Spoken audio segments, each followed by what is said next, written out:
Border Gavaskar ট্রফিতে team ইন্ডিয়ার কাছ থেকে সকলের যে প্রত্যাশা ছিল সেই প্রত্যাশা কিন্তু তারা পূরণ করতে ব্যর্থ হয়। তবে ঘরের মাঠে ইংল্যান্ডের বিরুদ্ধে টি-20 সিরিজের প্রথম ম্যাচেই কিন্তু আমরা সেই পুরনো আত্মবিশ্বাসী টিম ইন্ডিয়াকে দেখলাম। প্রায় গোটা ম্যাচটাতেই নিজেদের আধিপত্য কিন্তু রেখেছিল হার্দিক পান্ডিয়া, বরুণ চক্রবর্তীরা। প্রথমেই টস জিতে টিম ইন্ডিয়া কিন্তু বোলিংয়ের সিদ্ধান্ত নেয় এবং একদম শুরুতেই ফিল সল্ট ড্রেসিং রুমে ফিরে গেলেও জস বাটলার যে ব্যাটিংটা করছিলেন তাতে কিন্তু মনে হচ্ছিল খুব সহজেই হয়তো একটা বড় রানের লক্ষ্যমাত্রা টিম ইন্ডিয়ার সামনে রাখতে পারে ইংল্যান্ড। তবে এবং সেক্ষেত্রে সবচেয়ে গুরুত্বপূর্ণ ভূমিকা পালন করেন টিম ইন্ডিয়ার বোলাররা। প্রথমে অর্শদীপ সিং তার দুর্দান্ত বোলিংয়ের মাধ্যমে কিছুটা হলেও ব্যাকফুটে ঠেলে দেন ইংল্যান্ডকে, আর বাকি কাজটা করেন বরুণ চক্রবর্তী। যে মাঠে এই টি-20 ম্যাচটি অনুষ্ঠিত হয় অর্থাৎ ইডেন গার্ডেন্স, কলকাতা, সেখানে কিন্তু এই প্লেয়ারটি বহু ম্যাচ খেলেছেন, আর সেই অভিজ্ঞতাকে কাজে লাগিয়ে তিনি হয়ে উঠলেন ইংল্যান্ড ব্যাটসম্যানদের কাছে দুঃস্বপ্ন। একের পর এক ক্রুশিয়াল উইকেট তুলে নিয়ে জস বাটলার, লিওন লিভিংস্টন প্রত্যেকের কাছেই দুঃস্বপ্ন হয়ে উঠেছিলেন, আর তাকে যোগ্য সঙ্গত দিয়েছেন কিন্তু অক্ষর প্যাটেল এবং হার্দিক পান্ডিয়া। অক্ষর প্যাটেল এবং হার্দিক পান্ডিয়া প্রত্যেকেই কিন্তু 2টি করে উইকেট পেয়েছেন।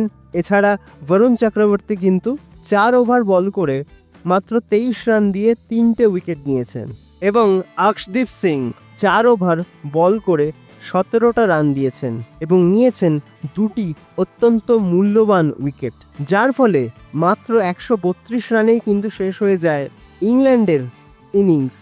প্রথমে যেমন টিম ইন্ডিয়ার বোলারদের দাপট দেখেছিল ইংল্যান্ড, ঠিক সেরকমই কিন্তু দ্বিতীয়ার্ধে টিম ইন্ডিয়ার ব্যাটসম্যানদের দাপট দেখল ইংল্যান্ড। সঞ্জু স্যামসন এবং অভিষেক শর্মা প্রথম থেকেই কিন্তু আগ্রাসী ব্যাটিং শুরু করেন। এরপর জোফরা আর্চার তিনি সঞ্জু স্যামসনের উইকেটটি তুলে নিলেও অভিষেক শর্মার বিধ্বংসী ব্যাটিং থামাতে পারেননি। আমরা যারা আইপিএল ফলো করি তারা সকলেই কিন্তু জানি অভিষেক শর্মা যেদিন ফর্মে থাকেন তিনি কতটা বিধ্বংসী হতে পারেন। তারই একটা রূপ কিন্তু আমরা গতকালকের ম্যাচে দেখলাম। প্রায় একাই কিন্তু তিনি ইংল্যান্ড বোলারদের নিয়ে ছেলে খেলা করতে শুরু করেন। মাত্র 34 বলে 232 স্ট্রাইক রেটে 79 রানের একটা দুর্দান্ত ইনিংস তিনি কিন্তু উপহার দিয়ে গেলেন সমস্ত ভারতীয় ক্রিকেট ফ্যানেদের, যার ফলে 133 রান তুলে নিতে টিম ইন্ডিয়ার সময় লেগেছে 12 ওভার 5 বল। যদি সঞ্জু স্যামসন আউট না হতেন তাহলে কিন্তু এই রানটা হয়তো আরও আগে চেস করে ফেলতে পারত। আর এই বিধ্বংসী ইনিংসে অভিষেক শর্মা তিনি কিন্তু মেরেছেন 5টি 4 এবং 8টি 6। তো সব কিছু মিলিয়ে একটা টোটাল ডমিনেশন, যেটা আমরা টিম ইন্ডিয়ার কাছ থেকে দেখে অভ্যস্ত সেই রকমই একটা ম্যাচ কিন্তু আমরা গতকালকে দেখলাম, যেখানে টিম ইন্ডিয়ার বোলার এবং ব্যাটসম্যানরা উভয়ই কিন্তু দারুণ পারফরমেন্স করলেন, আর যার ফলে এই সিরিজের প্রথম ম্যাচটা জিতেই কিন্তু সিরিজে কিছুটা অ্যাডভান্টেজ পেয়ে গেল টিম ইন্ডিয়া।